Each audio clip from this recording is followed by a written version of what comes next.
जय हिंद, जय भारत एंड स्वागत है आप सभी दोस्तों का सीयूईटी यूजी स्टडी कैपिटल में। तो सीयूईटी 2025 का आगाज हो चुका है और सबसे बड़ा विश्वविद्यालय, सबसे ज्यादा चर्चित विश्वविद्यालय, सबसे ज्यादा फेमस विश्वविद्यालय, सबसे ज्यादा जिसमें बच्चे जाना चाहते हैं वो दिल्ली यूनिवर्सिटी है। तो मैंने इसी से शुरुआत की है और जो सबसे ज्यादा डिमांडेड कोर्स है दिल्ली यूनिवर्सिटी का वो नो डाउट बीए है, क्योंकि यहाँ पे एसआरसीसी, द हिंदू या मिरांडा हाउस दुनिया में फेमस है इनके यहाँ पे कॉलेजेस के कारण। तो यहाँ पे एलिजिबिलिटी क्या है वो आपको ध्यान समझना पड़ेगा कि मैं कह सकता हूँ कि पूरी दुनिया एक तरफ है सीयूईटी की और दिल्ली यूनिवर्सिटी एक तरफ चलता है, क्योंकि यहाँ डोमेन का कुछ अलग ही झोल है। तो उसको आराम से अपन समझते हैं। और अगर तुमने नहीं समझा तो बाद में subject mapping subject mapping subject mapping सुनते रह दो ना। सब्जेक्ट मैपिंग यही है कि तुमने दिल्ली एलिजिबिलिटी का जो क्राइटेरिया था उसको फॉलो नहीं किया, तभी सबके सब एकदम धराशायी होकर रिजेक्ट हो रहे हो। तो सब्जेक्ट मैपिंग तुम्हारे ऊपर ना आए और तुमको एलिजिबिलिटी सही से पता हो तो इस चीज का ध्यान रखना। मैं सारी चीजें तुमको इस वीडियो में क्लियर करूंगा, बस तुमको वीडियो आखिरी तक देखना है, तुमको और कोई डाउट नहीं रहेगा दिल्ली यूनिवर्सिटी से रिलेटेड, ठीक है।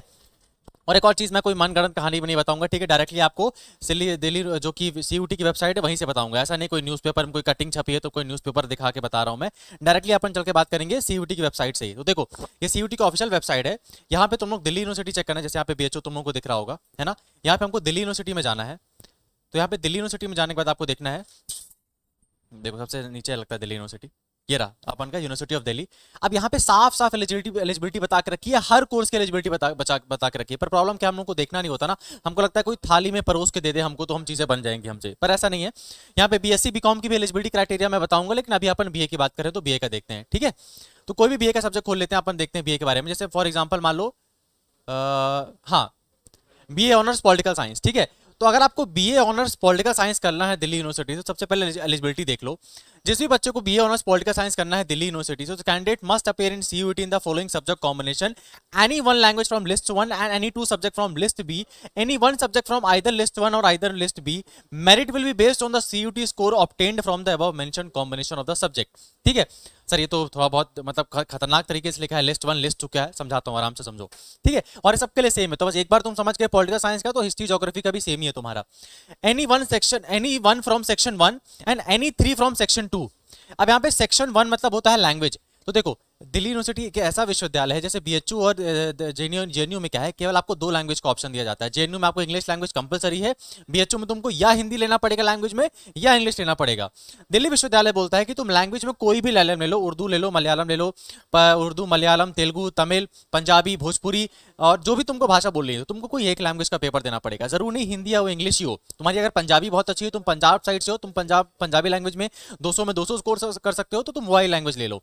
तो तुमको लैंग्वेज में से तुम कोई भी लैंग्वेज ले सकते हो, हिंदी इंग्लिश की बाध्यता नहीं है।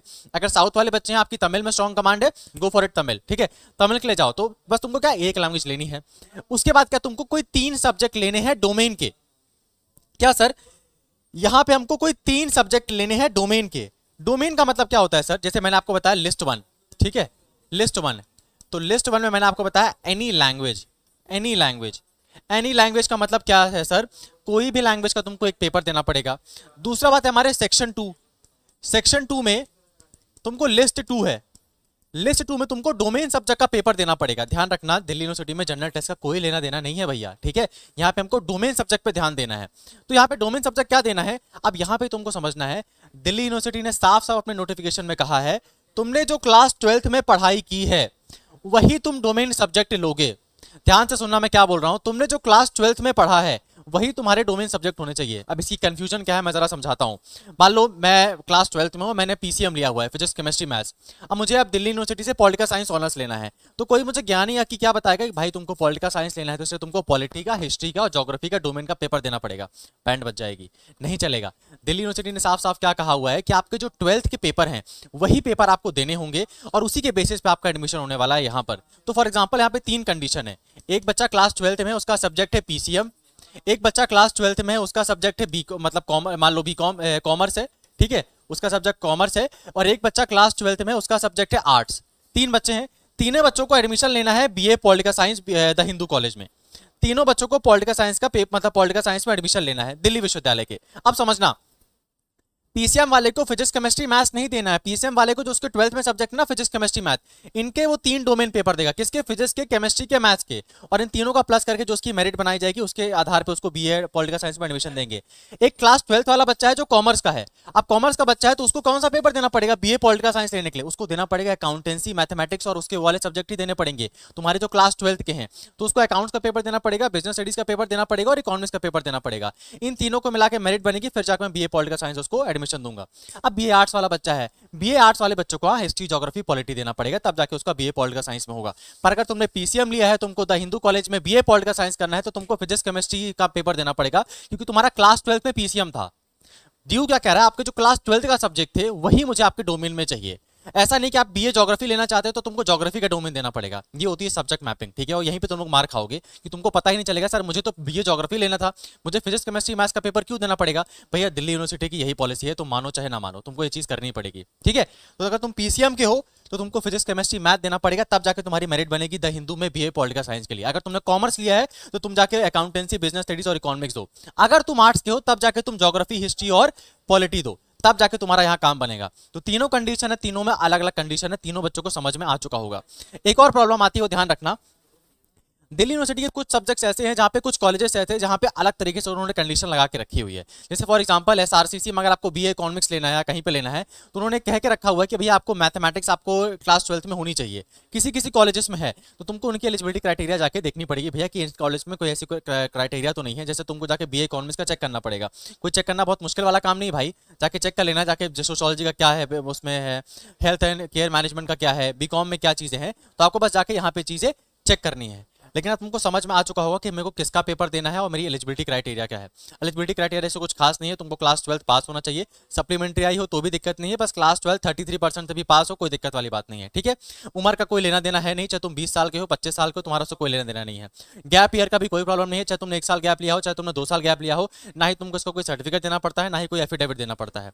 बस ध्यान रखना, ये सब्जेक्ट मैपिंग में बेवकूफ मत बनना, ये सब्जेक्ट मैपिंग में ध्यान रखना चीजों को। और अगर 2025 में चीजें चेंजेस होते हैं, मान लो इसमें ऐसा होता है कि डोमेन वाले ये बस उनको डोमेन का पेपर देना पड़ेगा, तो मैं आपको जरूर इन्फॉर्म करूंगा। बट अभी तक की जो कंडीशन है वो कुछ ऐसी है कि आपको क्लास 12th के सब्जेक्ट के ही डोमेन पेपर देने पड़ेंगे, उन्हीं के हिसाब से आपसे मेरिट बनेगी और उन्हीं के हिसाब से आपको अलग अलग जाके चीजें देनी पड़ेंगी, ठीक है। अगर देखो दिल्ली यूनिवर्सिटी को यहाँ पे कहना होता कि मुझे BA political science, BA honours में बस मुझे वही बच्चे चाहिए जिन्होंने केवल उसका पेपर दिया हो, बीए उसका, एक मिनट, अगर यहाँ पे दिल्ली यूनिवर्सिटी कहता कि मुझे बीए पॉलिटिकल साइंस में मुझे वही बच्चे चाहिए जैसे बीए ऑनर्स फिलॉसफी है, तो दिल्ली यूनिवर्सिटी यहाँ लिख देता ना कि कोई मुझे एक लैंग्वेज चाहिए और साथ में मुझे हिस्ट्री, ज्योग्राफी या पॉलिटी चाहिए। दिल्ली यूनिवर्सिटी ने क्या कहा है कि आप कोई एक सब्जेक्ट ले लीजिए अपने सेक्शन 3 से, कोई 3 सब्जेक्ट ले लीजिए और लैंग्वेज का कोई एक ले लीजिए।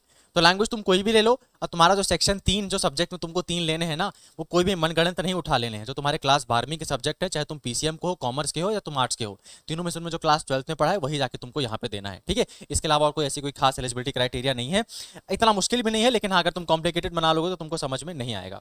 एक और चीज़, दिल्ली यूनिवर्सिटी में अगर आपको अच्छे कॉलेज में एडमिशन लेना है तो आपको सही गाइडेंस के साथ आपको पता होना चाहिए आपको कितना पढ़ना है, कहाँ से पढ़ना है और कैसे पढ़ना है। अगर ये नहीं पता तो बहुत मुसीबत है यार दिल्ली यूनिवर्सिटी में एडमिशन लेने के लिए। और उसी के लिए अगर आप हमारे कोर्सेज से जुड़ना चाहते हो तो ऑलरेडी बैचेस स्टार्ट हो चुके हैं, ऑलरेडी क्लासेस हो चुकी हैं, तो जितना लेट करोगे आपके लिए उतना ज़्यादा प्रॉब्लम हो जाएगा। आपके लिए छोटा सा सरप्राइज भी है, क्योंकि आप यहाँ तक वीडियो देख रहे हो तो ये आप सीरियस हो गए तभी यहाँ तक वीडियो देख रहे हो, ठीक है। तो हमारे जो बीए आर्ट्स, बीए ह्यूमैनिटीज वाला जो सब्जेक्ट्स है, केवल बीए आर्ट्स नहीं, आपको बीएससी या बीकॉम या बीवॉक या बी आर्ट्स किसी में एडमिशन लेना है, सारे कोर्सेज चलते हैं। तुमको क्या क्या मिलेगा मैं बता देता हूँ। जनरल टेस्ट कराया जाएगा, 2 लैंग्वेज कराई जाएंगी, इंग्लिश और हिंदी, साथ में तुमको 4 डोमेन कराए जाएंगे, पॉलिटी, ज्योग्राफी, इकोनॉमी और साथ में पॉलिटिकल साइंस। अगर तुम बीएससी वाला कोर्स लोगे तो तुमको उसमें फिजिक्स, केमिस्ट्री, मैथमेटिक्स कराएंगे। बीकॉम वाला लोगे तो उसको तुमको बिजनेस, अकाउंटेंसी और इकोनॉमिक्स पढ़ाएंगे, ठीक है। तो सारे कॉम्बिनेशन आपको यहाँ पे मिल जाएंगे। अब यहाँ पे स्पेशल बात क्या है, तुमको यहाँ पे अप्लाई कूपन में केवल 20% ऑफ दिख रहा होगा, इसको मत यूज करना। यहाँ पे आके कूपन अप्लाई में, अप्लाई हेयर में जाना, यहाँ पे कूपन कोड यूज करना संस्कार 30, SANSKAR 30, तुमको 30% डिस्काउंट मिलेगा, जो कि केवल एक्सक्लूसिव रहेगा जो बच्चे वीडियो देख रहे हैं और किसी को पता नहीं है ये चीज, ठीक है। तो जो कोर्स में जुड़ना चाहते हो तो फटाक से आके जुड़ जाना। अगर तुमको कोई भी समस्या आ रही है इस व्हाट्सएप नंबर पर मुझे मैसेज कर देना। अगर तुमको CUT से रिलेटेड कुछ जानकारी भी जाननी है तो भी मुझे इस नंबर पर व्हाट्सएप कर देना। मैं बिना कोई मतलब बायस्ड हुए आपको यहाँ पे फ्री एडवाइस या एक तरह से फ्री काउंसलिंग दूंगा CUT से रिलेटेड, ठीक है। अभी के लिए अपना ध्यान रखो, मैं आपको अगले वीडियो में मिलता हूँ बीकॉम और बीएससी की एलिजिबिलिटी क्राइटेरिया बताते हुए।